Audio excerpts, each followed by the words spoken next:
Dr. Lila Morgan sat in a glass-walled holding room while her flight boarded without her. Security had dragged her from Gate C-17 for one crime, asking to keep her husband's ashes beside her. 56 years old, 32 years in aerospace safety, and she was being treated like a threat. The cameras were rolling, the crowd was watching, and nobody knew that in 7 minutes, the airline's CEO would walk through those doors, desperate for the expertise of the woman they'd just humiliated. Sometimes the universe doesn't wait long to prove who was wrong. Subscribe right now and tell me where you're watching from, because what happens next will restore your faith that dignity always finds its reckoning. Lila Morgan stood in the security line and adjusted the small leather pouch inside her carry-on. The ashes weighed almost nothing. The promise weighed everything. Around her, travelers shifted bags and shoes with mechanical efficiency. A mother corralled 2 small children. A businessman checked his phone every few seconds. The fluorescent lights hummed overhead. Next, the TSA agent called. Lila stepped forward. She placed her bag on the belt and her shoes in a gray bin. Her movements were practiced and calm. "Random selection," a guard said. He pointed to a side table. "This way, ma'am." Lila felt the familiar tightness in her chest. She had been randomly selected 4 times in the last 6 months. She said nothing. She simply walked to the side table and waited. The guard opened her carry-on roughly. Papers scattered. He lifted the leather pouch. "What's this?" he asked. "My husband's ashes," Lila said. Her voice was quiet. The guard's hands paused. He looked at her face, then back at the pouch. Something shifted in his expression. He placed the pouch down carefully. "Okay," he said. "You're clear." Lila repacked her bag slowly. Her fingers found each item and returned it to its place. She noticed the woman behind her step slightly aside, creating unnecessary distance. She noticed the guard's eyes flick away when she glanced up. She had noticed these small erasures for 56 years. Thunder rumbled beyond the terminal windows. The departure board flickered. Gate C-17 glowed amber. Delayed. Lila zipped her bag and walked towards the concourse. Her reflection caught in the rain-streaked glass. A tall woman with silver threading through her dark hair. A woman carrying more than luggage. She adjusted the strap on her shoulder and kept walking. The evening had only just begun. The gate area smelled stale, recycled air mixing with coffee and anxiety. Families sprawled on the floor between rows of bolted chairs. A toddler wailed. The departure board blinked red. Delayed weather. Updates shortly. Lila found a seat near the window. Rain hammered the glass in sheets. Lightning turned the tarmac white for brief seconds. She pulled out her phone and scrolled to a photo. Her husband smiled back at her from a beach, 30 years younger. She touched the screen gently. "Excuse me." Lila looked up. A young woman in an airline uniform stood beside the counter. Her name tag read Rhea Patel. Her eyes looked tired. "Yes," Lila said. "Are you in Group 3? Rhea asked. "Yes," Lila said. Rhea nodded and returned to the counter. She picked up a worn binder and flipped through pages. Her supervisor, a man with sharp shoulders and a tight jaw, leaned over her and pointed to something. Rhea's face tensed. The PA crackled overhead. "Attention passengers on Flight 447 to Portland. We are experiencing weather delays. We will begin pre-boarding shortly. Thank you for your patience." A collective groan rippled through the gate. A man in a business suit stood and paced. A teenager slumped lower in her chair, earbuds in. Lila watched Rhea. The young woman kept glancing at the binder, then at the supervisor, then back at the binder. Her breath caught each time the supervisor spoke. Lila stood and walked to the counter. She waited for a break in the line of irritated passengers. Excuse me, Lila said. Her voice was calm. Rhea looked up. Yes, ma'am? I'm traveling with cremated remains, Lila said. I'd like to request early boarding to secure them safely. Rhea's eyes widened slightly. She looked at the binder again. Rhea said. Let me check the policy. The supervisor turned. His name tag read, Carl Renner, Security Supervisor. His eyes found Lila's face and stayed there too long. What's the issue? Carl asked. She's requesting early boarding, Rhea said, for cremated remains. Carl's jaw tightened. Everyone waits their turn. The policy allows for... Rhea started. I said everyone waits, Carl said. His voice was louder. We'll call groups when we're ready. Lila felt her chest tighten again. She met Carl's eyes without flinching. I understand, she said. Thank you. She returned to her seat. The leather pouch pressed against her hip through the bag's fabric. She had promised to reach the coast by morning. She had promised to let him go where the waves met the cliffs. The PA crackled again. Updates shortly. The silence stretched between announcements and thunder. That's a long delay. Lila turned. An older man sat 2 seats away. His face was weathered, lines etched deep around kind eyes. His hair was completely white. He wore a faded pilot's cap. Yes, Lila said, it is. I'm Eddie, he said. Eddie Sloan. Lila Morgan, she said. Eddie's eyes brightened. Morgan? Are you Dr. Lila Morgan? Lila felt surprise flicker through her. I am. I read your paper, Eddie said. The one on hydraulic failure protocols. Changed how we trained cadets for years. His voice was warm. That was a long time ago, Lila said. Good work doesn't get old, Eddie said. He smiled. I flew for 38 years. Retired 5 years back. Do you miss it? Lila asked. Eddie's smile faded slightly. The flying? Yes. The bureaucracy? Not at all. They sat in comfortable silence for a moment. Rain continued its assault on the windows. The gate felt smaller now, compressed by delays and collective frustration. Are you traveling for work? Eddie asked. No, Lila said. Her throat tightened. Personal reasons. Eddie nodded. Something shifted in his expression. He didn't press. I'm visiting my daughter, he said. First grandchild, a boy. Congratulations, Lila said. She meant it. The PA crackled again. We will begin pre-boarding for passengers requiring assistance in approximately 15 minutes.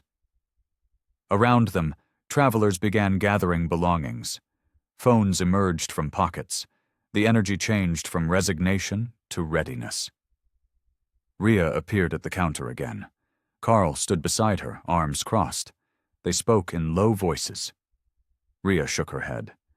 Carl's jaw tightened further. Lila watched the exchange. Her fingers found the strap of her carry-on. You okay? Eddie asked. Yes, Lila said, but something in her voice betrayed the lie. Eddie followed her gaze to the counter. His eyes narrowed slightly. Sometimes the system forgets people aren't cargo, he said quietly. Lila looked at him. Their eyes met. Understanding passed between them. Sometimes, Lila said. The announcement came sooner than expected. Attention passengers, we are making seat reassignments for weight distribution. If your name is called, please approach the counter. Lila felt a familiar dread settle into her stomach. She waited. Dr. Lila Morgan, seat 14C. She stood. Eddie watched her walk to the counter. His face showed concern. Rhea looked apologetic. Dr. Morgan, we need to move you to seat 22A. Your carry-on will need to go in overhead storage near row 8 for balance. I need my bag with me, Lila said. Her voice remained calm. I'm carrying cremated remains. Carl stepped forward. Ma'am, This is a standard reassignment. Everyone has to cooperate. I understand cooperation, Lila said. I'm asking to keep my husband's ashes with me.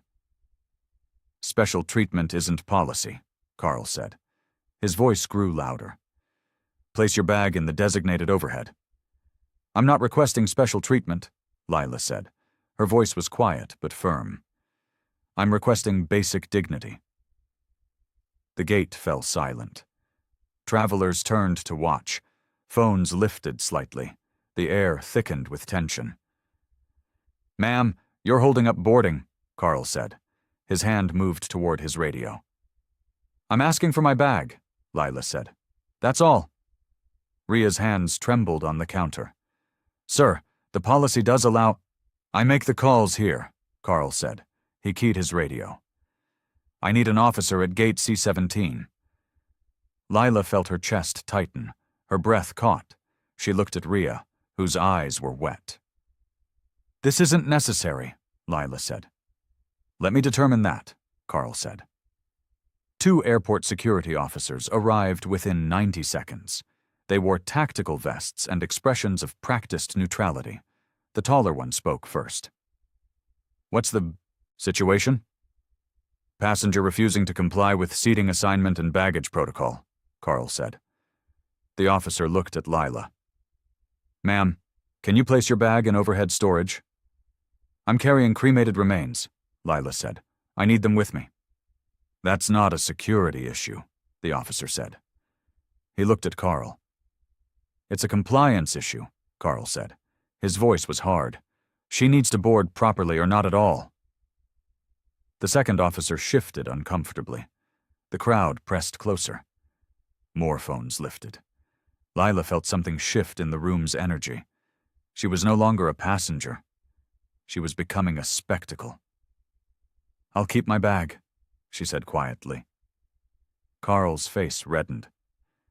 Then you're not boarding. The silence hung between them. Remove her, Carl said. The words fell flat and final. Lila felt her stomach drop. Around her, the gate erupted in murmurs. Someone gasped. Sir, that's— Ria started. Do your job, Carl said. He didn't look at her. The taller officer stepped closer to Lila. His voice was lower now, almost apologetic. Ma'am, please come with us. I haven't done anything wrong, Lila said. Her voice was steady. You're disrupting the boarding process, Carl said. That's a violation. I'm asking to keep my husband's ashes, Lila said. Her eyes found his. That's not disruption. That's grief. Something flickered in the officer's face. He hesitated. Now, Carl said. The officer's hand closed on Lila's elbow. Not rough, but firm. Inevitable. The strap of her carry-on slipped from her shoulder. Lila caught it before it fell. Her fingers tightened on the leather. Please don't touch the bag, she said. The second officer reached for it. Lila pulled it closer. Ma'am, you need to release the bag, the first officer said. Around them, phones lifted higher. A teenager near the window held hers steady, hands shaking. Her face showed fear and determination. Lila looked directly at one camera. My name is Dr. Lila Morgan. Please record it correctly. The officers guided her toward a glass-walled alcove near the gate. Her feet moved, but her spine stayed straight. Her head stayed high. Behind her, Eddie stood. His hands clenched. His face showed shame and anger warring for space. Ria's breath caught. She gripped the counter's edge. Carl smirked. Keep boarding, he called. The situation is handled. The alcove door closed. Lila sat in a molded plastic chair. Through the glass, she could see the entire gate. They could all see her. The room's temperature dropped. The alcove smelled faintly of disinfectant and old carpet. A single security camera blinked red in the corner. Lila placed her bag carefully on the floor beside her feet. An officer handed her a tablet. You need to sign this. Lila looked at the screen. Disruption Acknowledgement Form. The text described behavior she hadn't displayed: aggression, refusal to comply with lawful orders, verbal abuse. "This isn't accurate," Lila said. "It's standard language," the officer said. His voice was tired.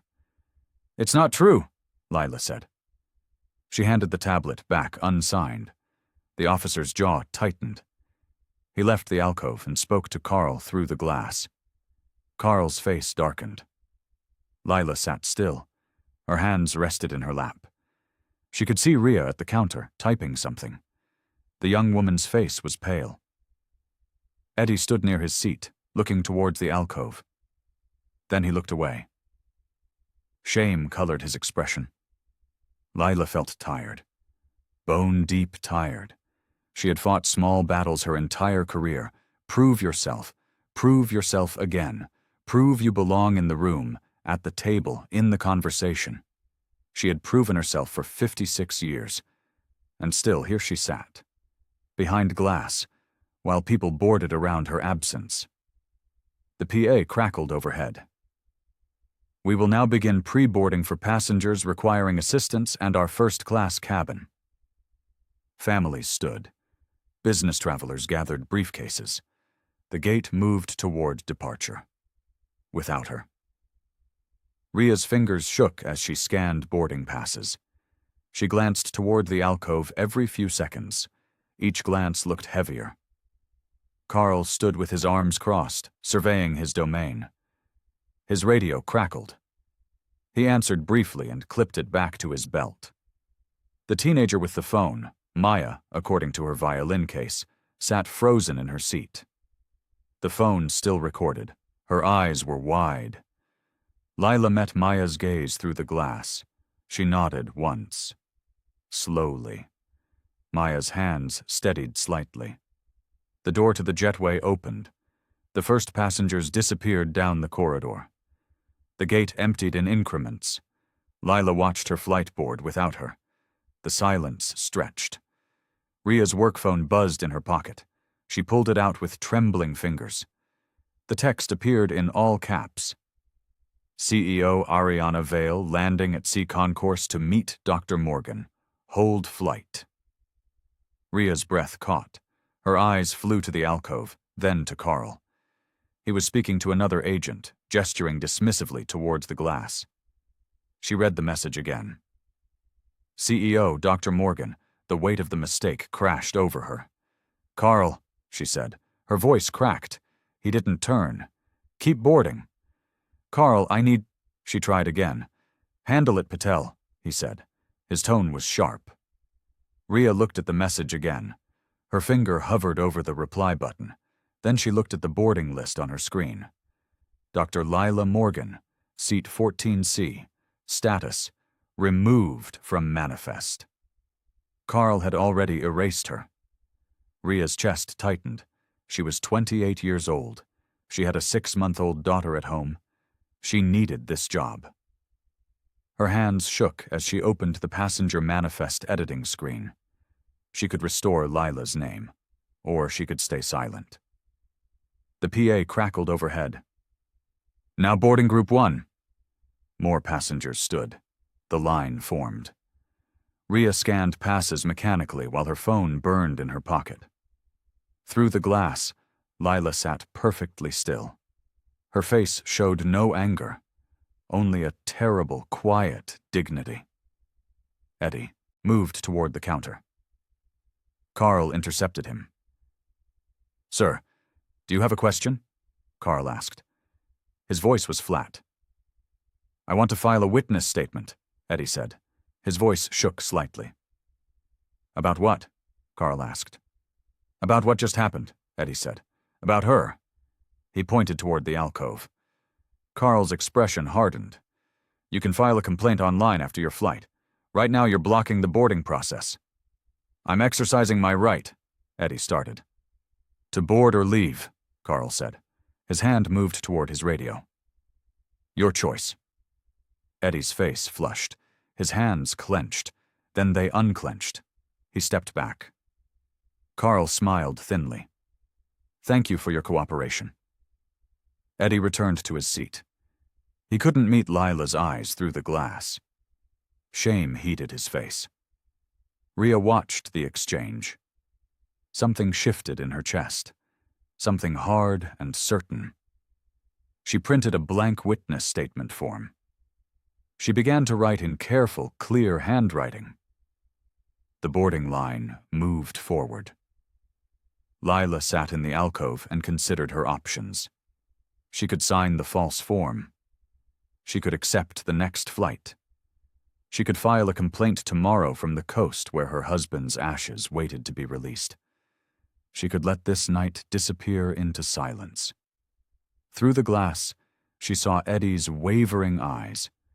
She saw Maya's phone still recording, the girl's hands white-knuckled around it. She saw Rhea writing something at the counter, glancing up every few seconds. Thunder rolled across the tarmac. Rain hammered the windows harder now. The storm was intensifying. Lila thought about her husband, about the promises they had made to each other, about the 38 years they had spent building a life on principles instead of convenience. She had told him once, late at night after a particularly brutal day at work, "Sometimes I'm so tired of fighting." He had held her hand. "Then rest, but don't disappear." The memory settled into her bones. An officer approached the alcove door. He held the tablet again. "Ma'am, you need to sign. We can't release you until you do." "Then I'll wait," Lila said. Her voice was calm. "Your flight is boarding," he said. "I know," Lila said. "You'll miss it," he said. "I know," Lila said. She met his eyes. "I'd like my bag returned, and I'd like this incident recorded accurately. Those are my requests." The officer's jaw tightened. He returned to Carl. Carl's voice carried through the glass. "She wants to play games? Fine. We'll handle this officially." He keyed his radio. "I need a supervisor at C-17. We have an uncooperative passenger requiring escort removal." Lila felt her heart rate increase, but her hands stayed still in her lap. Her face stayed calm. Rhea stood suddenly. She walked toward Carl with a piece of paper in her hand. "Sir, I need to tell you something," Rhea said. Her voice was stronger now. "Not now," Carl said. "The CEO is coming," Rhea said. The words tumbled out. "For Dr. Morgan, she's someone important." Carl's face changed, first confusion, then alarm, then cold anger. "Who told you that?" he asked. Rhea held up her phone. Carl grabbed it from her hand. He read the message. His face went pale, then red. "When?" he asked. "She's landing now," Rhea said. Through the windows, a small private jet touched down on a far runway. Its landing lights cut through the rain. Carl looked at the alcove, then at the boarding passengers, then at the alcove again. "Shut it down," he said. "Stop boarding." "Sir?" Rhea said. "Stop the boarding," Carl said. His voice was sharp. "Now." The PA crackled. Rhea's hands shook as she reached for the microphone. "Attention passengers. We have a brief hold on boarding. Please remain in the gate area. We apologize for the inconvenience." Confusion rippled through the crowd. People stopped mid-step. Questions flew. Carl moved toward the alcove. His face was rigid. Lila watched him approach. She didn't stand. She simply waited. The glass door opened. "Dr. Morgan," Carl said. His voice was different now. Careful. "There's been a misunderstanding." "No," Lila said quietly. "There hasn't." The silence between them stretched taut. Outside, footsteps approached from the concourse. The evening was about to change again. Eddie Sloan sat in his chair and stared at his hands. They were old hands now, weathered, scarred from decades of checking instruments and gripping yokes through turbulence. They had never felt so useless. He watched Carl approach the alcove. He watched the man's careful movements, the sudden shift in posture. Something had changed. Someone important was coming. Eddie stood. His legs felt unsteady. He walked to the counter where Rhea stood frozen. "I need to file a statement," Eddie said. His voice was quiet. Rhea looked at him. Her eyes were red. "I already started one." "I need to file one too," Eddie said. Carl turned from the alcove. His eyes found Eddie immediately. He crossed the space in 4 strides. "Sir, we're handling the situation," Carl said. His voice was smooth now, professional. "You should take your seat." "I'm filing a witness statement," Eddie said. He heard the tremor in his voice and hated it. "You can do that online after your flight," Carl said. His hand rested on Eddie's shoulder. Firm. "Right now I need you to sit down." "I saw what happened," Eddie said. His voice was stronger now. "I saw you remove her for asking a simple question." Carl's jaw tightened. His hand pressed harder on Eddie's shoulder. "Sir, if you continue to interfere, I'll have to consider you part of the disruption." Eddie felt something cold settle in his chest. Fear. After 38 years of facing mechanical failures and weather and near misses, he was afraid of a man with a radio. The shame burned hotter than the fear. "I'm not interfering," Eddie said. "I'm witnessing." Carl leaned closer. His voice dropped. "And I'm telling you to sit down before you miss your grandson's birth." The words hit like a fist. Eddie's breath caught. Carl knew. Somehow he knew the one leverage that would work. "Here," Rhea said suddenly. She thrust a witness card toward Eddie. "Sign this. I'll file it." Eddie took the card. His hands shook as he wrote his name and seat number. He described what he had seen in careful, factual sentences. Carl watched with hard eyes. When Eddie finished, Carl extended his hand. "I'll take that, for processing."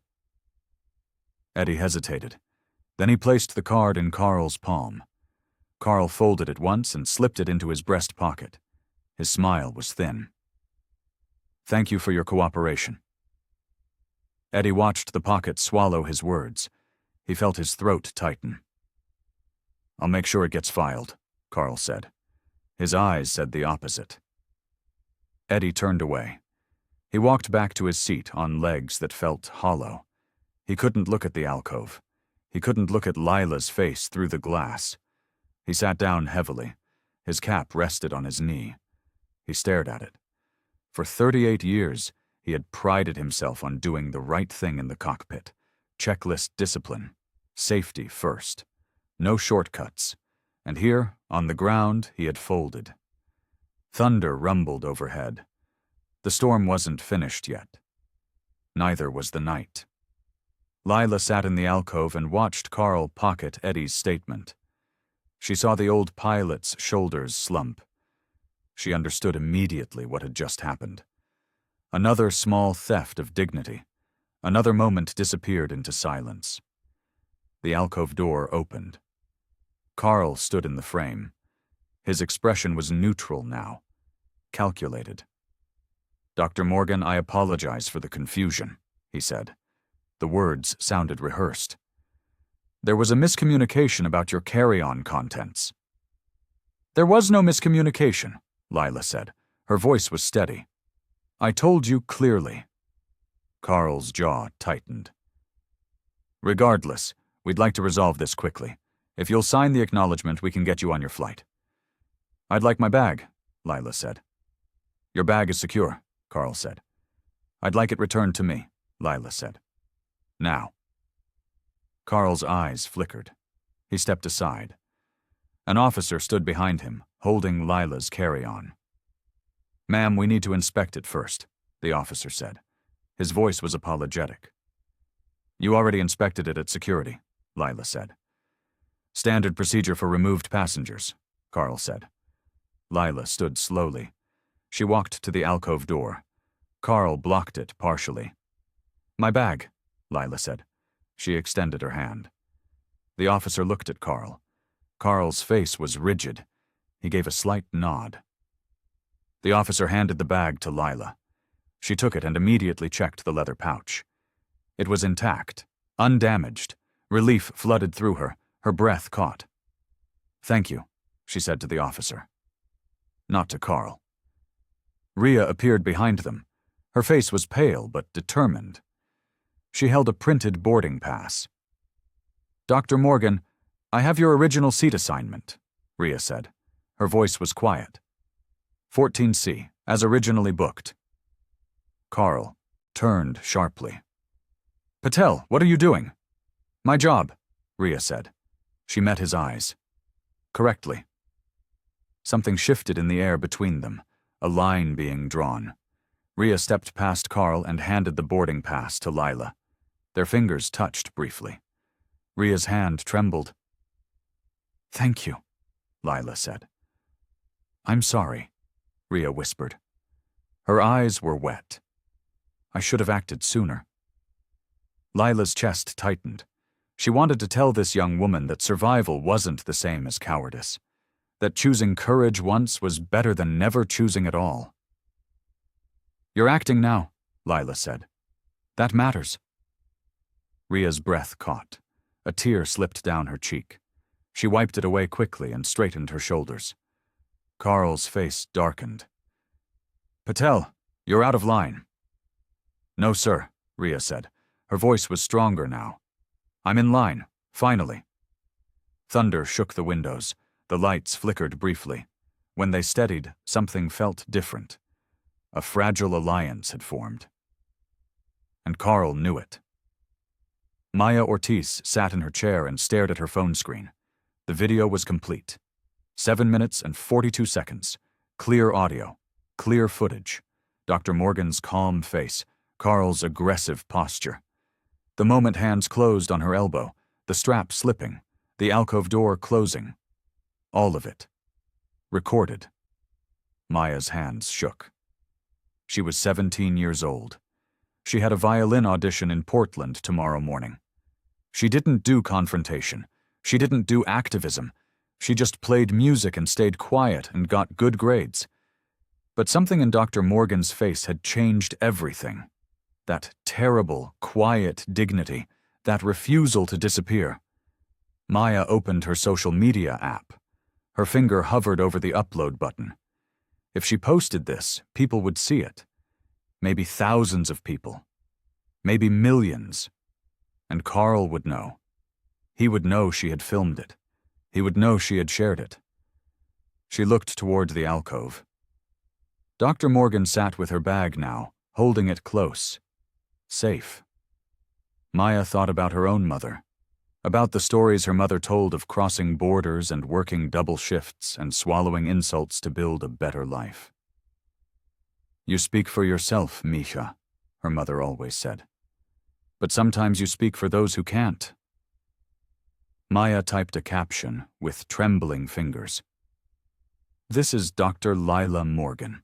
Airport security removed her from boarding for asking to keep her husband's ashes with her. She was calm. She was respectful. She was treated like a criminal.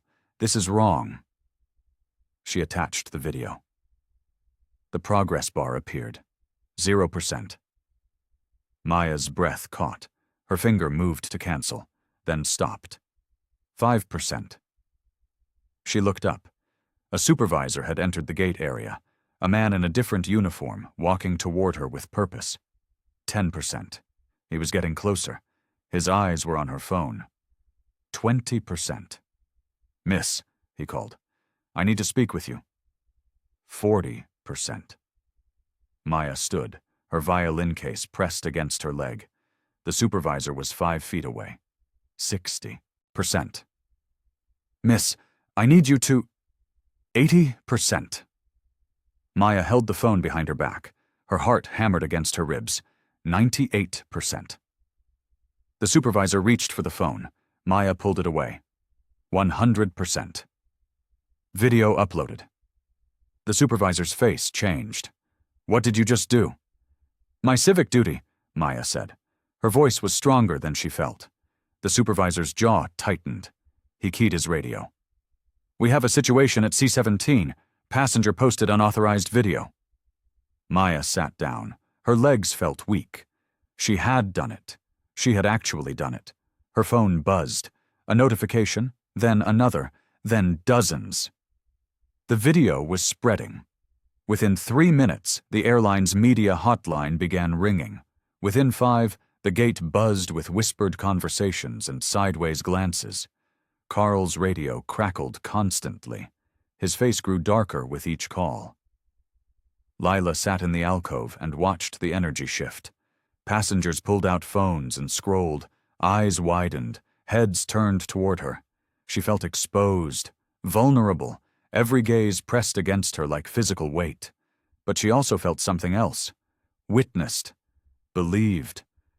The PA crackled overhead. "Attention, passengers.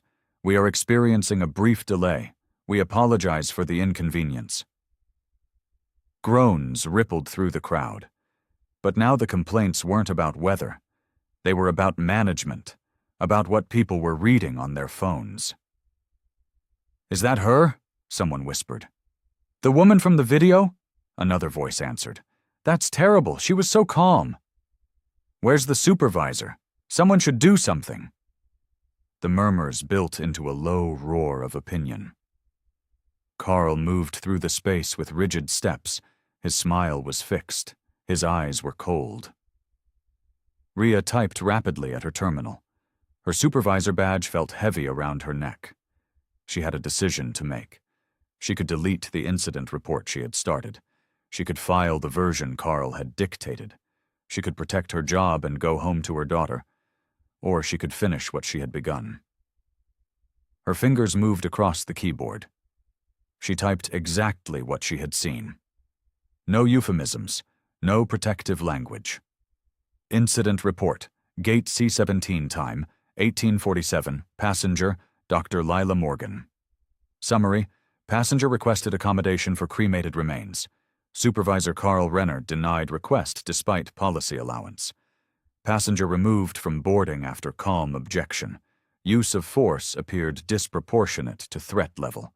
Passenger maintained dignity and composure throughout. Ria's finger hovered over the submit button. She thought about her daughter's face, about the world she wanted her to grow up in. She pressed submit. The report entered the system. Time-stamped. Permanent. Carl appeared at her shoulder. "What are you doing?" "Filing the incident report," Ria said. Her voice didn't shake. "Let me see it," Carl said. "It's already submitted," Ria said. She met his eyes. "Sir." Carl's face went rigid. His hands clenched. For a moment, Ria thought he might actually strike her. Then his radio crackled. "Renner, we have the CEO's ETA. 3 minutes to C concourse." Carl's expression shifted from rage to calculation. He straightened his uniform, smoothed his hair. "Everyone back to positions," he called. His voice was commanding. "We're resuming boarding in 2 minutes." He moved toward the alcove, toward Lila. His face was a mask of professional courtesy now. But Lila could see the fear underneath. She had seen that fear before, in boardrooms, in laboratories, in 1,000 small moments when powerful men realized their power had limits. The PA crackled again. "Final boarding will commence shortly. Thank you for your patience." Through the windows, a small private jet taxied toward the terminal. The evening was approaching its turning point. Carl reached the alcove and opened the door. His smile was carefully constructed. Professional. Apologetic. "Dr. Morgan, I want to personally apologize for tonight's confusion," he said. His voice was smooth. "We take passenger comfort very seriously." Lila looked at him. She said nothing. Carl's smile wavered. "We'd like to offer you upgraded seating as a gesture of goodwill." "I don't want an upgrade," Lila said. Her voice was quiet. "I want an accurate record of what happened tonight." "Of course," Carl said. His jaw tightened. "We're documenting everything appropriately." "Are you?" Lila asked. Carl's eyes flickered. Ma'am, I understand you're upset, but we need to move forward. Important people don't have time to wait in holding rooms. The words hung in the air. Lila felt something shift in her chest. A clarity. A certainty. She stood slowly. She walked to the alcove door and stepped through it. Carl moved aside. Lila looked directly at him. Her voice was calm and clear. Important people don't make them, she said. The gate fell silent. Every conversation stopped. Every eye turned towards them. Carl's face flushed. Excuse me? You said important people don't wait in holding rooms, Lila said. She didn't raise her voice. She didn't need to. I'm saying important people don't put other people in them. Someone near the windows gasped. Another person whispered, "Oh, damn." Maya's phone was recording again. So were a dozen others, the moment captured from multiple angles. Carl's mouth opened, closed. He tried to find words. Failed. Rhea watched from the counter. Her eyes were wide, her breath caught. She had never seen anyone face down Carl's authority with such quiet power. Eddie stood near his seat. His hands were clenched. Shame and admiration warred in his expression. Carl tried to salvage control. Dr. Morgan, I'm trying to help you. No, Lila said. You're trying to protect yourself. The truth landed like thunder. Clean. Undeniable. Carl's radio crackled. Renner, CEO has entered the concourse. 1 minute out. His face went pale, then red. He looked at Lila with something close to hatred. But Lila's face showed no triumph, no satisfaction, only exhausted certainty. She had spent 56 years being told to accept small indignities for the sake of professionalism, for the sake of progress, for the sake of not making waves. She was tired of accepting. The automatic doors at the concourse entrance slid open. Footsteps approached, quick, purposeful. A woman appeared, 58 years old, sharp suit, sharper eyes. Her presence commanded immediate attention. Ariana Vale, CEO, had arrived. The gate held its breath. Rain sheeted against the windows in waves. Lightning turned the tarmac white. Thunder followed 3 seconds later. The storm was directly overhead now. Ariana Vale surveyed Gate C-17 with the trained eye of someone who had spent 30 years reading rooms for profit and loss. She saw the alcove with its open door, the phones recording, the tension thick enough to choke on. Her eyes found Lila immediately. Recognition flickered across her face. Dr. Morgan, Ariana said. She crossed the space in 6 strides. I apologize for the delay. Carl stepped forward. Ms. Vale, I can explain. Ariana's raised hand stopped him mid-sentence. She didn't look at him. She kept her eyes on Lila. Are you all right? Ariana asked. Lila felt something unexpected. Not relief, not vindication, just bone-deep exhaustion. I'm fine, she said. Her voice was quiet. I'd like to hear what happened, Ariana said. From you. Behind her, an assistant held a tablet displaying Maya's video. It had been viewed 47,000 times in the last 11 minutes. Rhea moved from behind the counter. Her hands shook as she held out a printed document. Ma'am, I have the incident report, Rhea said. Her voice trembled. The accurate one. Ariana took the paper. She scanned it quickly. Her jaw tightened. Who filed this? She asked. I did, Rhea said. Gate Agent Rhea Patel. Ariana looked at her. Something shifted in her expression. Respect. Thank you. She turned to Carl. I need your badge and radio now. Carl's face went white. Ma'am, there were extenuating... Now, Ariana said.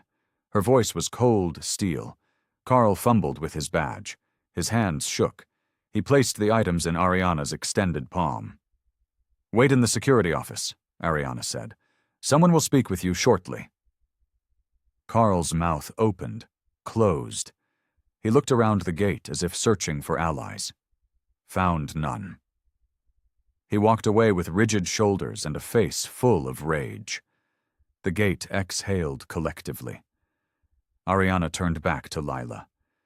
"Dr. Morgan, I know this is inadequate, but I apologize. This should never have happened." "Thank you," Lila said. She meant it. "I actually came here tonight for a different reason," Ariana said. Her voice softened slightly. "We have a situation, a crisis, and I need your expertise." Lila felt surprise flicker through her. "My expertise?" "3 of our planes are grounded with hydraulic anomalies," Ariana said. "The FAA wants answers within 24 hours. Your paper on failure protocols is the only framework that addresses this specific pattern." She paused, looked at the alcove, at the phones, at the rain hammering the glass. "I came here to ask for your help," Ariana continued. "Instead, I found my company treating you like a threat." Lila felt her throat tighten, her chest tightened. The irony wasn't lost on her. "I need time to think," Lila said. "Of course," Ariana said. She handed Lila a business card. "My direct line, when you're ready." Eddie cleared his throat. He stepped forward on unsteady legs. "Excuse me," he said. His voice was rough. "I witnessed what happened. I tried to file a statement, but—" He looked at the floor. "I didn't fight hard enough." Lila looked at him. His face showed shame and something else. Determination born from regret. "You're fighting now," Lila said quietly. Eddie's eyes met hers. Something passed between them. Understanding. Forgiveness. Shared commitment.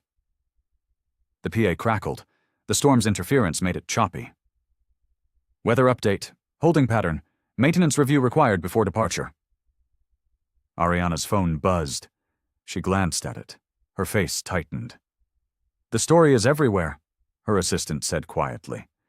"National coverage in 10 minutes. Ariana looked at Lila. "Will you let me try to make this right?" Lila thought about her husband's ashes, about the promise waiting at the coast, about 56 years of fighting and surviving and proving.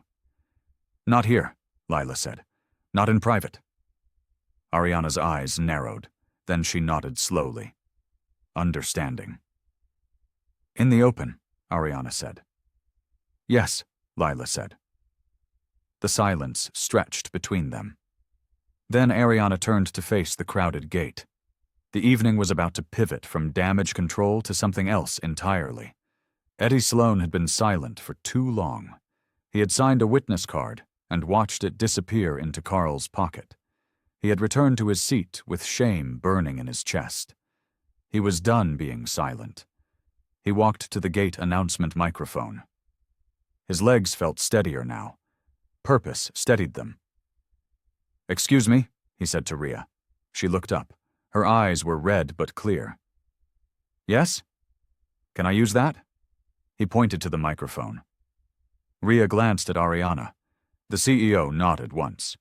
Rhea handed Eddie the microphone. Her hands brushed his. "Thank you," she whispered. Eddie's hands shook as he pressed the talk button. Feedback screeched briefly. Then silence. He cleared his throat. "My name is Edgar Sloan," he said. His voice was thin at first, uncertain. "I'm a retired commercial pilot. 38 years. People turned to look at him. Phones lowered slightly. Attention shifted. "I saw what happened tonight," Eddie continued. His voice grew stronger. "I saw Dr. Morgan ask a simple question about keeping her husband's ashes with her. I saw her treated with disrespect and force." His throat tightened.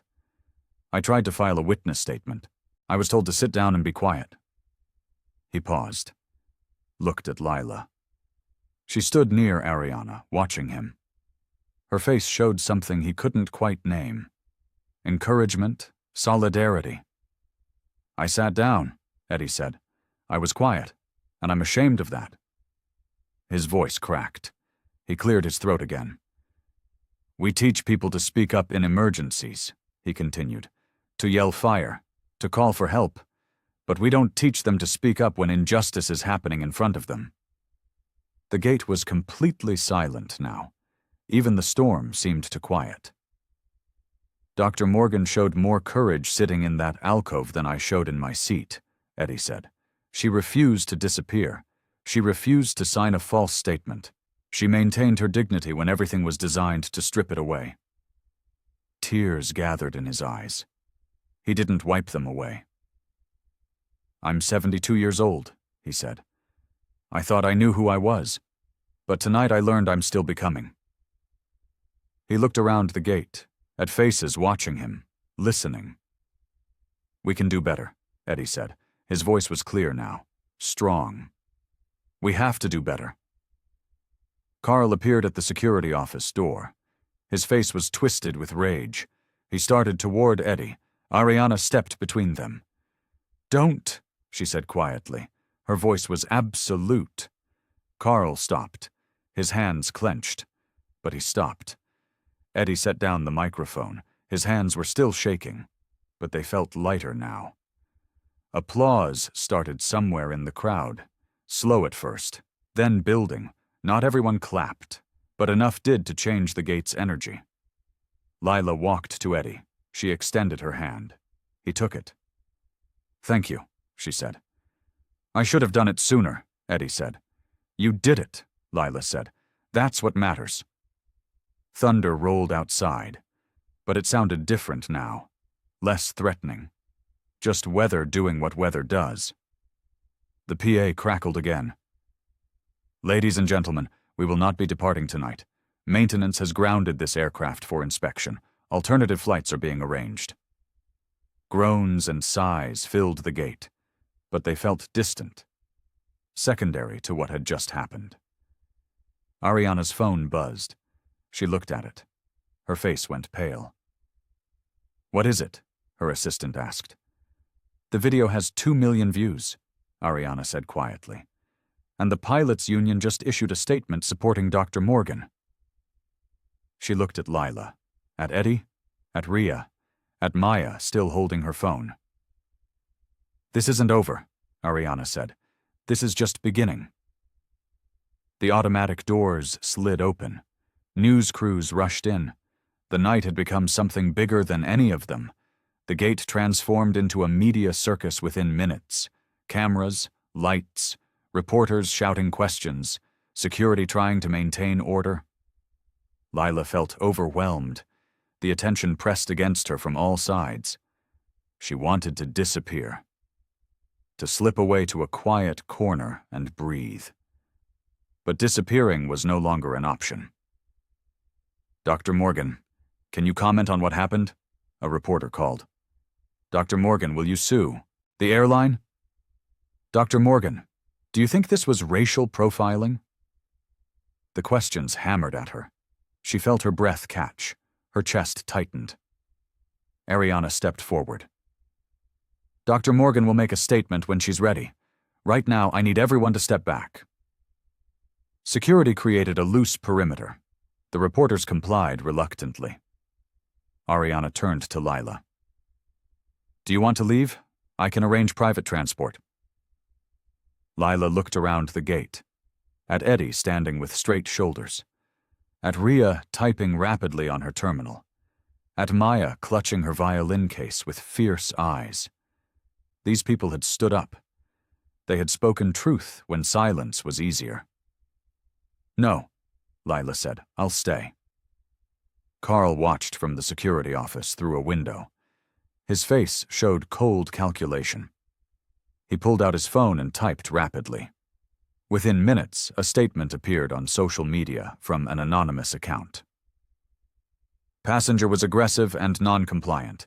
Security followed protocol, narrative being twisted by activists. The statement gained traction immediately. Doubt crept into comment sections. Maybe there's more to the story. We don't know what really happened. Security has a hard job. Maya saw it first. Her face went white. They're lying. They're calling her aggressive. Rhea looked at her screen. Her jaw tightened. Who posted this? Anonymous account, Maya said. But it's official language. Someone inside posted it. Eddie moved closer. He read over their shoulders. Anger colored his face. That's not what happened. We know that, Rhea said. But now there's competing narratives. Lila felt exhaustion settle into her bones. Of course. Of course there would be a counter-story. There always was. Truth versus convenient fiction. Her word versus institutional power. Ariana's assistant showed her the post. Her face went rigid. Find out who posted this. Now! She turned to Lila. I'm sorry, this is expected, Lila finished. Her voice was flat. I've been here before. That doesn't make it right, Ariana said. No, Lila agreed. It doesn't. The PA crackled. Passengers on Flight 447, please proceed to Gate B12 for your rescheduled departure. Boarding will begin in 30 minutes. People began gathering belongings. The gate started to empty. The moment was fragmenting. Maya approached Lila. Her hands trembled. Dr. Morgan, I have the full video. 7 minutes. It shows everything. Should I post it? You already posted a video, Lila said gently. But this one shows more, Maya said. It shows you asking calmly. It shows them escalating. It shows everything they're denying. Lila looked at this fierce 17-year-old, at her courage and her fear warring in her eyes. What do you think you should do? Lila asked. Maya's breath caught. She looked at her phone, at the video waiting to be shared. I think I should post it, Maya said. Her voice was quiet but certain. I think people need to see the truth. Then post it, Lila said. Maya's finger moved to the upload button. She pressed it. The progress bar appeared. This time, no one interrupted. Rhea's terminal beeped. An internal message appeared. She read it. Her face went pale. What is it? Ariana asked. Carl filed a formal complaint, Rhea said. Her voice shook. Against me, for insubordination and filing a false report. The words hung in the air. Rhea's hands gripped the counter edge. Her knuckles went white. I have a 6-month-old daughter, she whispered. I need this job. Lila felt her chest tighten. This young woman had stood up, had done the right thing, and now she faced consequences. Ms. Vale, Lila said. Her voice was quiet but firm. I have a condition for helping with your crisis. Ariana turned. What condition? No retaliation, Lila said, against anyone who told the truth tonight. That's non-negotiable. Ariana looked at Rhea, at Eddie, at Maya, at the phone still recording everything. Agreed, she said. She pulled out her phone and typed rapidly. I'm putting it in writing, right now. Thunder rolled outside. The storm was moving past, but the real storm was just beginning. Through the windows, another news van pulled up. Then another. The darkest moment approached. The news crews pushed closer. Questions flew from multiple directions. The gate felt smaller with each passing second. Ariana raised her hand. Her voice cut through the noise. I'll make a statement. Everyone else please step back. The cameras turned toward her.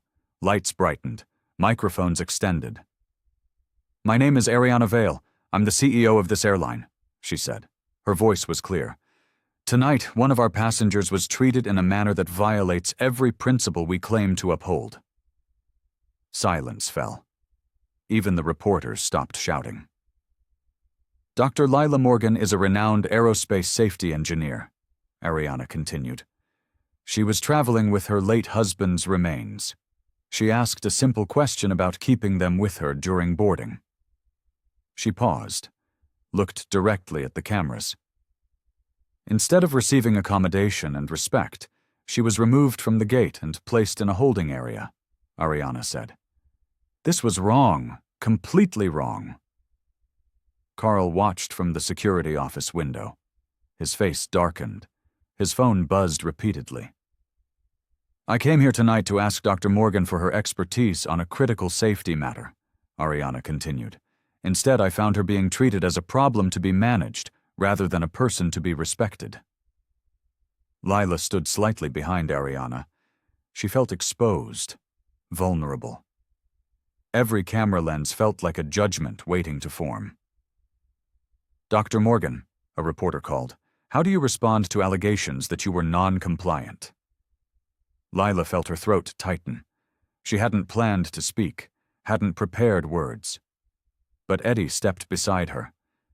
Then Rhea. Then Maya. A small line of witnesses. Ariana turned. Dr. Morgan, you don't have to— I'll speak, Lila said quietly. She stepped forward. The cameras focused. The gate held its breath. My name is Dr. Lila Morgan, she said. Her voice was steady. I'm 56 years old. I've worked in aerospace safety for 32 years. She held up her carry-on, the leather pouch visible inside. These are my husband's ashes, she said. We were married 38 years. He died 6 months ago. I promised to release his ashes at the coast where we met. Her voice caught. She steadied herself. I asked to keep them with me during boarding, she continued. That was my only request. I was calm. I was respectful. I was removed anyway. Tears gathered in her eyes. She didn't wipe them away. I'm tired, she said. Her voice was quiet but carried. I'm tired of proving I'm human. I'm tired of asking for basic dignity and being told it's special treatment. The gate was absolutely silent. But I'm also tired of staying quiet, Lila said. Her voice grew stronger. So I'm speaking now, for myself, and for everyone who's been told to sit down and accept it. Applause started. Not polite, real, from passengers and gate agents and even a security officer standing near the wall.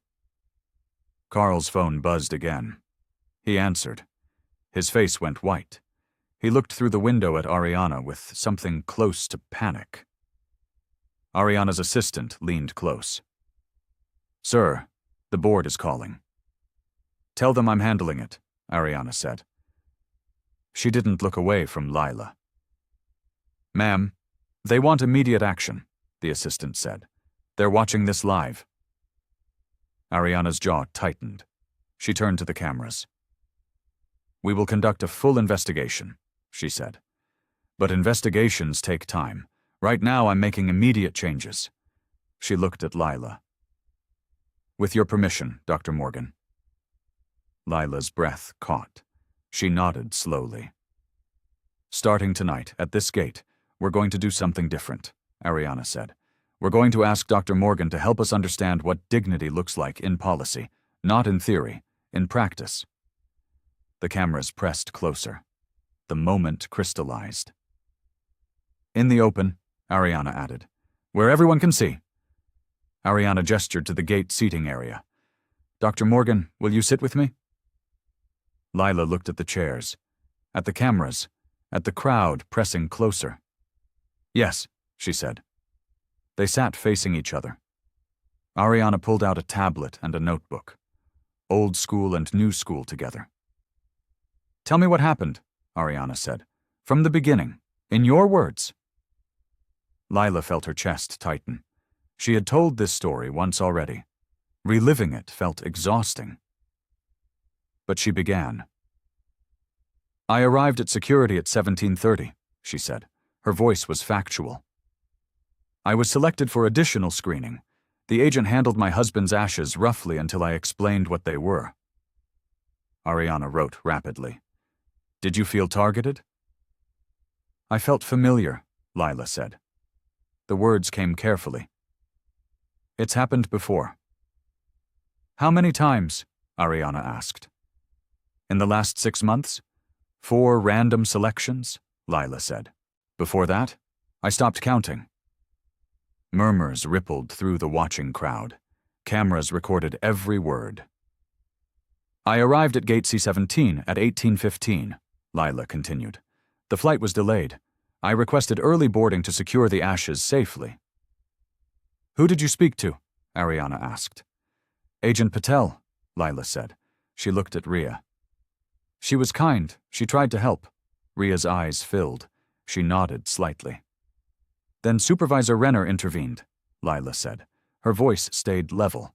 He denied the request. He said everyone waits their turn. Did you argue? Ariana asked. No, Lila said. I thanked them and returned to my seat. A reporter called out. Then why were you removed? Lila turned toward the voice. Because I was reassigned to a different seat. My bag was to be stored away from me. I asked to keep it. Mr. Renner refused. Did you raise your voice? Ariana asked. No, Lila said. Did you make threats? Ariana asked. No, Lila said. Did you physically resist? Ariana asked. No, Lila said. I asked for my name to be recorded correctly. That's when officers removed me. Eddie stepped forward. His voice was rough. I witnessed it. Everything Dr. Morgan said is accurate. Ariana looked at him. You filed a statement? I tried, Eddie said, his face colored with shame. Supervisor Renner took it, put it in his pocket. Ariana's jaw tightened. She made a note. Agent Patel, you filed an incident report. Yes, ma'am, Ria said. Her voice shook. The accurate version, not the one Mr. Renner dictated. Do you have both versions? Ariana asked. Ria's hands trembled as she pulled up 2 documents on her terminal. She printed them both. Ariana read them side by side. Her face went rigid. These are completely different. Yes, ma'am, Ria said. Ariana held up the documents to the cameras. One report describes an aggressive passenger who refused to comply with multiple requests. The other describes a calm passenger who asked a simple question and was removed when she wouldn't surrender personal items. She looked at Carl through the security office window. His face was stone. Mr. Renner, Ariana called. Her voice carried. Please join us. Carl didn't move. His arms crossed tighter. That wasn't a request, Ariana said. Security officers appeared at the office door. Carl stood slowly. He walked to the gate area with rigid steps. Supervisor Renner, did you file the first incident report? Ariana asked. I filed an accurate report based on my observations, Carl said. His voice was defensive. Your observations contradict 3 witnesses and video evidence, Ariana said. Witnesses can be mistaken, Carl said. Cameras don't show everything. They show enough, Ariana said. She turned her tablet toward him. Maya's full video played on the screen. Carl's face went pale, then red. That's edited, he said. It's time-stamped and continuous, Ariana said. Would you like to try again? Carl's jaw worked. No words came. Out. You're suspended pending investigation, Ariana said. Effective immediately. You'll receive formal notice within 24 hours. You can't, Carl started. I can, Ariana said. Her voice was steel. And I am. Leave now. Carl looked around the gate, at faces watching him with cold eyes, at cameras recording his humiliation. He turned and walked away. His shoulders were rigid, his hands clenched. The automatic doors closed behind him. The gate exhaled. Ariana looked at Lila. What do you need right now? Lila felt exhausted, hollowed out. She looked at her carry-on, at the leather pouch inside. I need to keep my promise, she said quietly. Then let's get you to the coast, Ariana said. Not yet, Lila said. Her voice was firmer now. First we fix this, so it doesn't happen again. Ariana's eyes widened slightly. You want to stay? I want to help, Lila said. On one condition. Name it, Ariana said. Lila looked at the cameras, at the crowd, at the witnesses who had stood beside her. In the open, she said. Everything we do, every decision, every change, in the open. The silence stretched.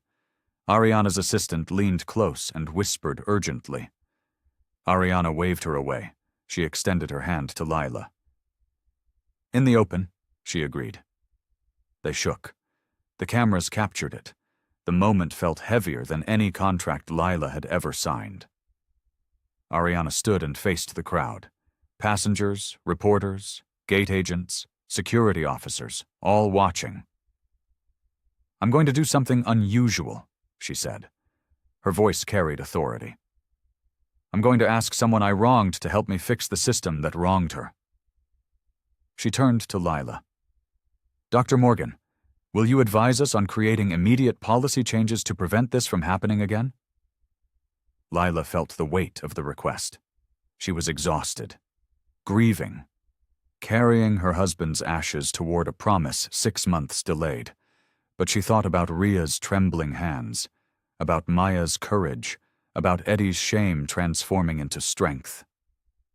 "Yes," Lila said, "but I have conditions."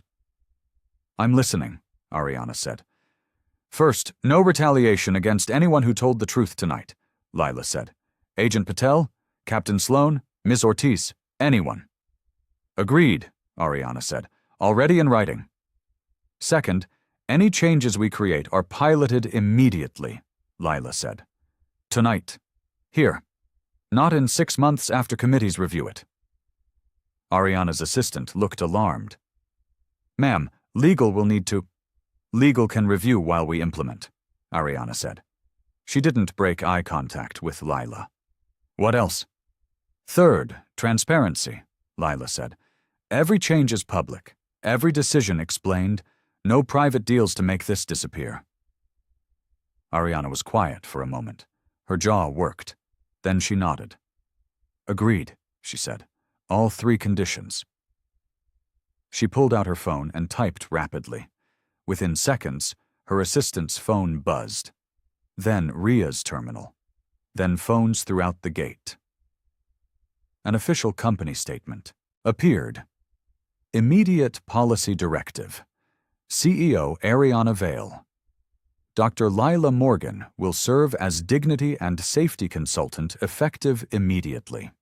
No retaliation will be taken against any employee or passenger who provided truthful testimony regarding tonight's incident. All policy recommendations will be implemented pending review rather than reviewed pending implementation. All changes will be publicly documented. Lila read it. Her breath caught. It was real. In writing. Time-stamped. "Now what?" Ariana asked. "Now we talk about what dignity looks like," Lila said. She looked around the gate. "Not just me. Everyone." She turned to Ria. "Agent Patel, what would have helped you tonight?" Ria's eyes widened. She looked terrified, then determined. "Clear authority to make accommodation decisions," she said. Her voice shook but held. "Without needing supervisor approval for basic human requests." Lila nodded. "Captain Sloan, what would have helped you?" Eddie straightened. "A way to file witness statements that can't be pocketed or disappeared." "Ms. Ortiz?" Lila asked. Maya clutched her violin case. "A number to call, for witnesses. So we're not just posting videos and hoping." Lila turned to Ariana. "Those are 3 immediate changes. Can you implement them tonight?" Ariana looked at her assistant. "Draft language for gate agent authority expansion. Create a direct witness hotline. Make both active within 2 hours." The assistant's fingers flew across her tablet.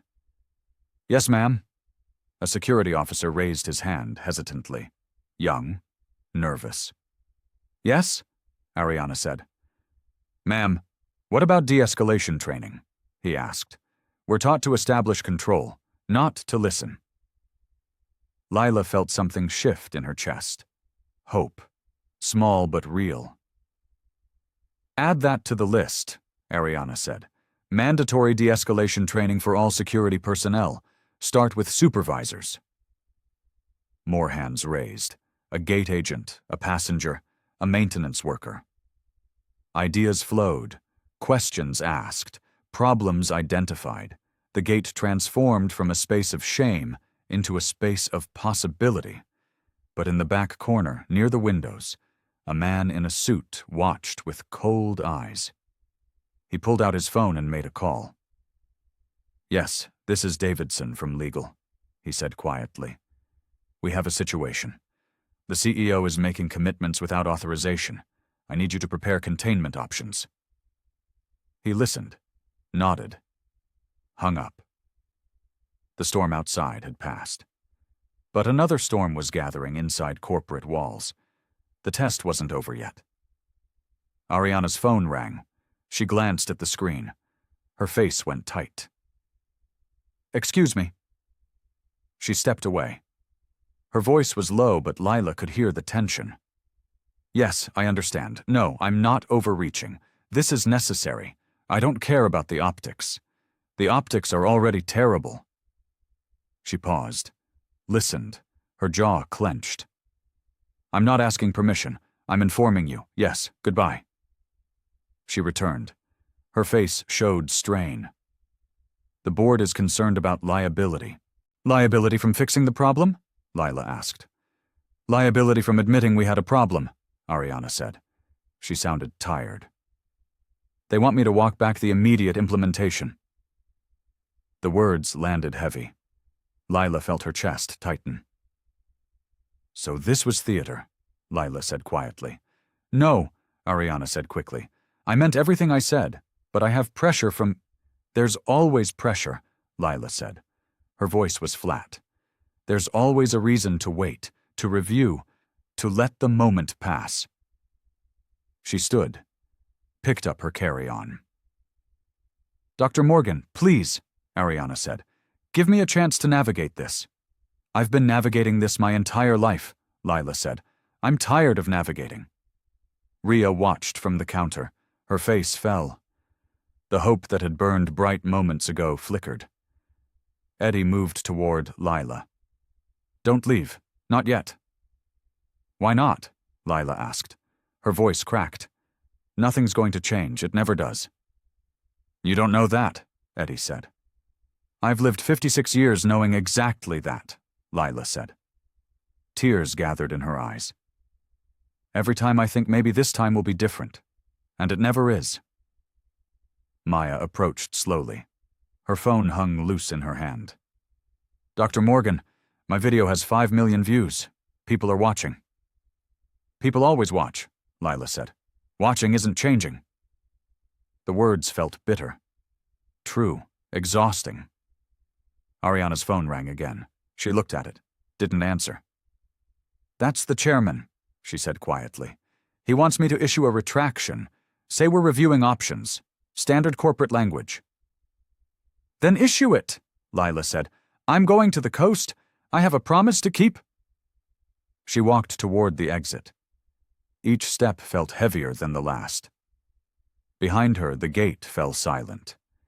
The energy that had built toward change collapsed into defeat. Carl appeared in the security office doorway. His smirk was visible even from a distance. Rhea's hands gripped the counter edge. "She was our chance," she whispered. "We lost her," Eddie said. His voice was hollow. Maya looked at her phone, at the millions of views, at comments flooding in, support, anger, demands for justice. None of it mattered if the person at the center walked away. Lila reached the automatic doors. They slid open. Cool air rushed in. She thought about her husband, about the question he'd asked her once. "What happens when you're too tired to fight?" She had answered, "You fight anyway, or you become complicit in your own erasure." She stopped.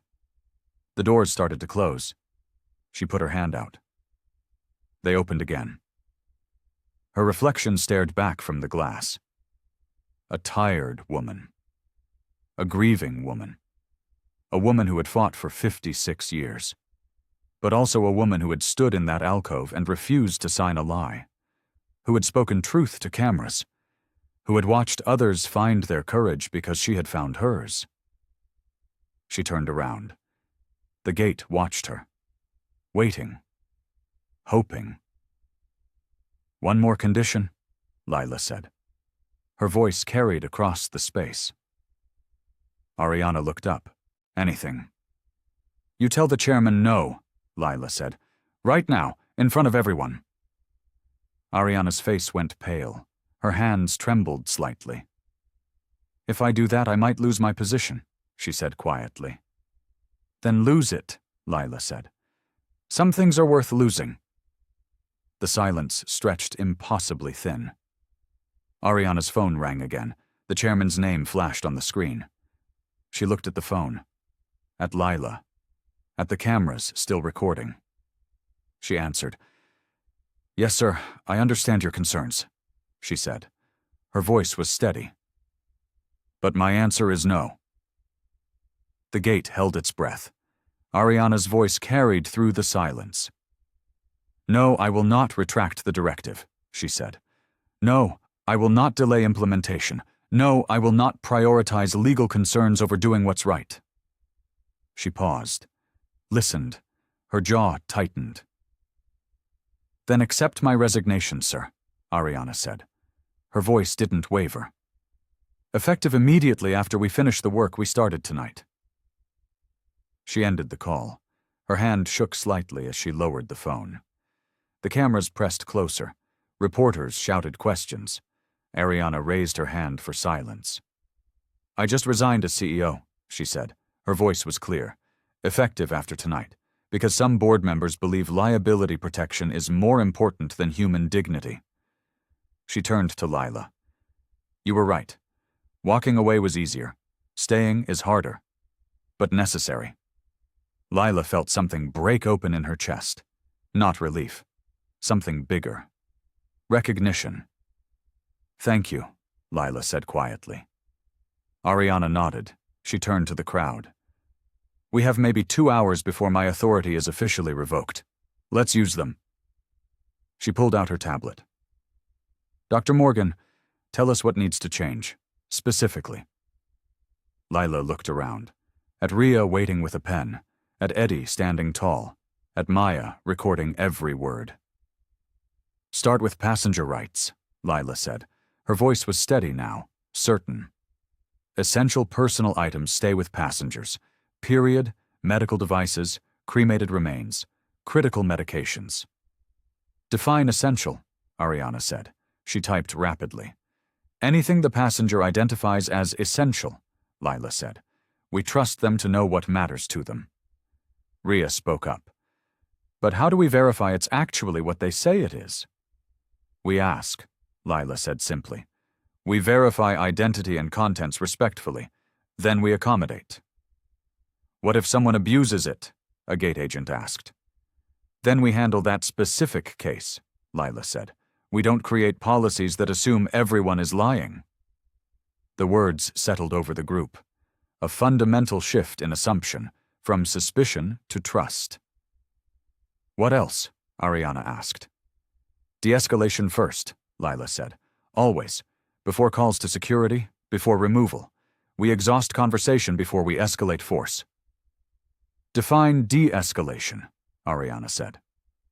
Lila thought carefully. Listen first.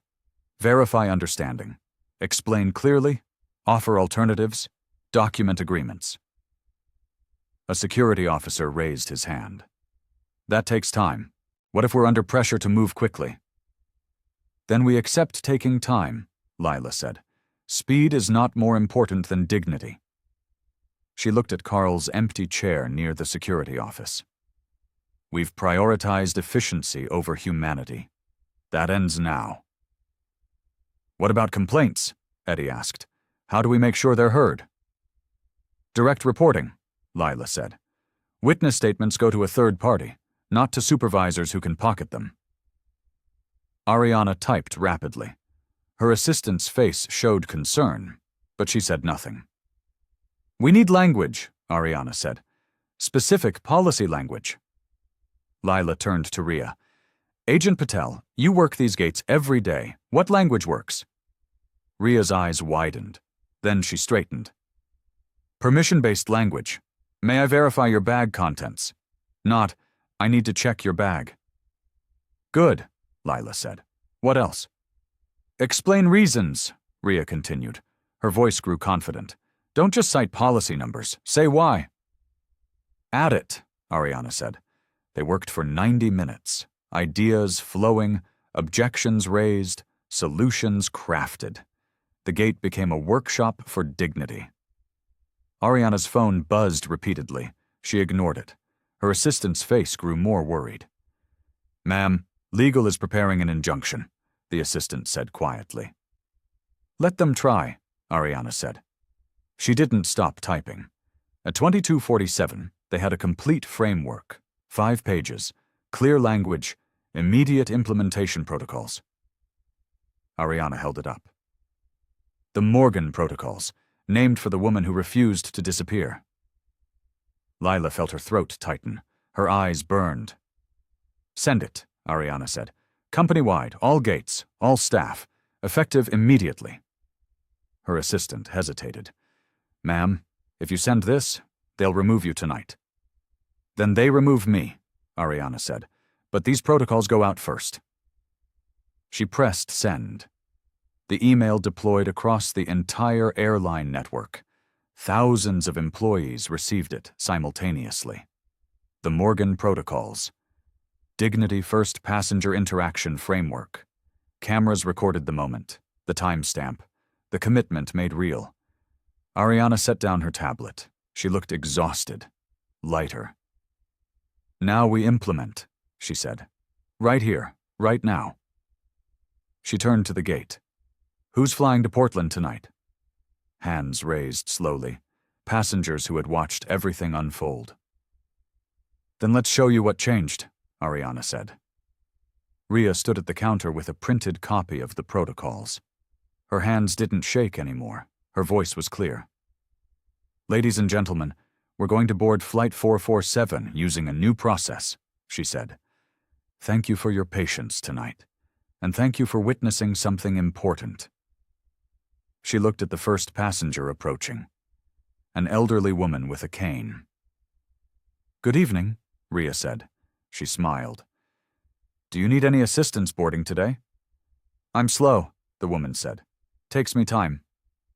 Then we'll make sure you have time, Rhea said. May I ask if you're traveling with any essential personal items you need to keep? With you?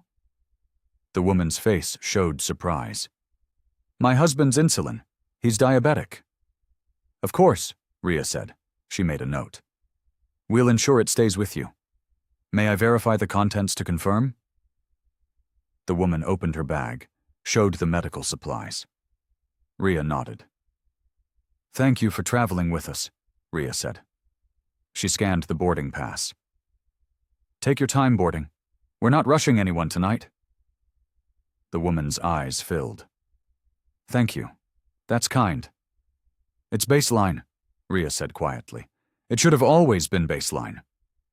The next passenger approached, a young father with a crying baby. Good evening, Rhea said. How can I help? My daughter is teething, he said. He looked exhausted. I'm sorry about the noise. Don't apologize, Rhea said. Babies cry, it's normal. Are you traveling with formula or medication for her? Both, he said. He showed her the diaper bag. Keep them with you, Rhea said, and if you need anything during the flight, please ask. The father's face showed relief. Thank you. Passenger after passenger, each interaction following the new framework. Permission requested, reasons explained, dignity maintained. Lila watched from a seat near the window. She felt strange, disconnected. She had fought so hard for so long, and here it was, happening. Real. Eddie sat beside her. This is because of you, he said quietly. This is because people chose to speak up, Lila said. All of us. You started it, Eddie said. I just refused to disappear, Lila said. That's a low bar. It's the bar that matters most, Eddie said. Maya approached with her violin case. Her phone was finally put away. Dr. Morgan, my video has 12 million views, she said. Her voice was awed. People are sharing the protocols. Airlines are responding. It's spreading. Good, Lila said. She meant it. I'm scared, Maya admitted. What if it doesn't last? What if they change it back? Lila looked at this young woman, this fierce witness who had recorded truth when others looked away. Then you speak up again, Lila said. We all do. Change doesn't happen once. It happens over and over. Maya nodded slowly. Will you speak up again, if they try to undo this? Lila felt tired. So tired. But she also felt something else. Responsibility, connection, hope. Yes, Lila said, I will. Ariana's assistant approached. Her face was pale. Ma'am, security is here. The board sent them. Ariana stood. She smoothed her suit. Tell them I'll be finished in 20 minutes. Ma'am, they said, 20 minutes, Ariana said firmly. They can wait. She walked to the counter, stood beside Rhea, watched the new process unfold. A passenger approached with questions about seat assignments. Rhea explained clearly, offered alternatives. The passenger nodded and smiled. Like that, Ariana said quietly. Every interaction, every gate, every day. Yes, ma'am, Rhea said. I understand. Ariana turned to the crowd. This is what dignity looks like in practice, not in theory, in every small moment, every interaction. She looked at Lila. Thank you for teaching us. Thank you for listening, Lila said. The PA crackled. Final boarding for Flight 447 to Portland. Passengers gathered belongings. The gate moved toward departure. But it felt different now. Lighter. More human. Lila stood, picked up her carry-on. The leather pouch pressed against her side through the fabric. She had a promise to keep. Ariana intercepted Lila at the jetway entrance. Dr. Morgan, I've arranged for you to sit in first class. It's the least. No, thank you, Lila said gently. I have my original seat. 14C? Ariana asked. Yes, Lila said. Beside Captain Sloan and near Miss Ortiz. Ariana's expression softened. You're sitting with your witnesses. I'm sitting with my friends, Lila said quietly. She walked down the jetway. Eddie and Maya walked beside her. 3 people who had entered this gate as strangers, who left as something more. The flight attendants greeted them warmly. No scripts, just genuine kindness. Lila found row 14. Eddie took 14D across the aisle. Maya sat 2 rows behind near the window. Lila placed her carry-on carefully in the overhead bin. Her hands touched the leather pouch one last time before closing the compartment. You okay? Eddie asked. Getting there, Lila said. She meant it. The plane filled steadily. Passengers moved with less stress. Flight attendants spoke with gentleness. A young gate agent appeared at Lila's row, different from Rhea, nervous but determined. Dr. Morgan? She asked quietly. Yes? Lila said. I just wanted to say thank you, the agent said. Her voice shook. I've been working gates for 3 years. Tonight was the first time I felt like I could actually help people instead of just processing them. Lila felt her throat tighten. What's your name? Jennifer, the agent said. Thank you for caring, Jennifer, Lila said. That's what makes the difference. Jennifer nodded. Tears gathered in her eyes. She returned to the gate quickly. The cabin door closed. The engines hummed to life. Through the window, Lila could see news vans still parked at the terminal. Inside the gate, Ariana stood with security officers, corporate representatives. She handed over her badge and access cards. Her spine stayed straight. Her head stayed high. Rhea watched from the counter. She raised her hand in a small wave. Ariana waved back. Then the plane pushed back. The gate disappeared from view. The PA crackled. Ladies and gentlemen, this is Captain Rodriguez. I want to thank you for your patience tonight. And I want to acknowledge something important. The cabin went quiet. Tonight you witnessed the creation of the Morgan Protocols, the captain continued. You saw dignity chosen over convenience, humanity chosen over efficiency. Thank you for being part of that witness. Silence. Then applause, starting slow, building. Not everyone joined, but enough did to matter. Lila felt tears slip down her face. She didn't wipe them away. The plane taxied toward the runway. Rain had stopped. Stars appeared between thinning clouds. Look, Maya said from behind them. She pointed out the window. On the tarmac, gate agents from multiple airlines stood watching. They held signs. We see you, Dr. Morgan Dignity, for all the Morgan protocols, more witnesses, more people choosing to be seen. The plane turned onto the runway. Engines roared. The acceleration pressed them back into their seats. They lifted into the night. Portland bound. Promise bound. Lila closed her eyes, felt the ascent, felt the weight of the day begin to ease slightly. Beside her, Eddie breathed steadily. Behind her, Maya hummed quietly. The flight would take 3 hours. The healing would take longer. But it had begun.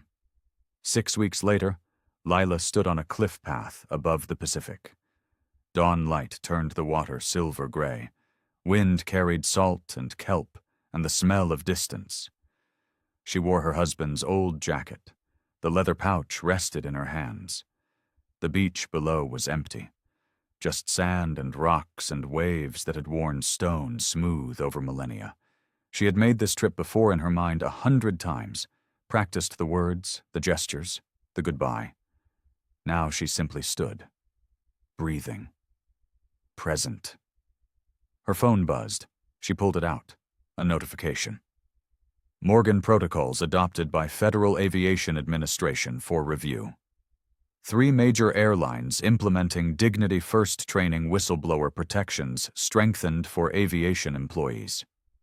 She scrolled through articles, photos, testimonials, gate agents describing how interactions had changed, passengers sharing experiences. One email stood out. From Rhea. Dr. Morgan. My daughter took her first steps today. I want her to grow up in a world where what happened to you never happens to anyone. Thank you for fighting when you were tired. Thank you for staying when leaving was easier. We're still fighting. We won't stop. Rhea Lila's eyes burned. She put the phone away. She opened the leather pouch. Her husband's ashes were light, almost weightless, just the physical remains of a man who had been her anchor for 38 years. I kept the promise, she said quietly to the wind. I'm sorry it took so long. She scattered the ashes slowly. They caught the wind, drifted out over the cliff edge, disappeared into space between rock and water. Some settled on the wind-bent grass. Some rode currents out to sea. Some simply fell and became part of the earth again. You were right, she said. Rest, but don't disappear. I rested. I'm still here. The last of the ashes left her hands. The pouch was empty, just leather and grief and released promises. She stood for a long time, watching the horizon, feeling the wind, present in her body in a way she hadn't been for months. Her phone buzzed again. Maya had tagged her in a post, a video of Maya playing violin at her Portland audition. The caption read, "For Dr. Morgan, who taught me that speaking up is its own kind of music." Lila smiled. Tears ran down her face. She let them fall. Behind her, footsteps approached on the path. She turned.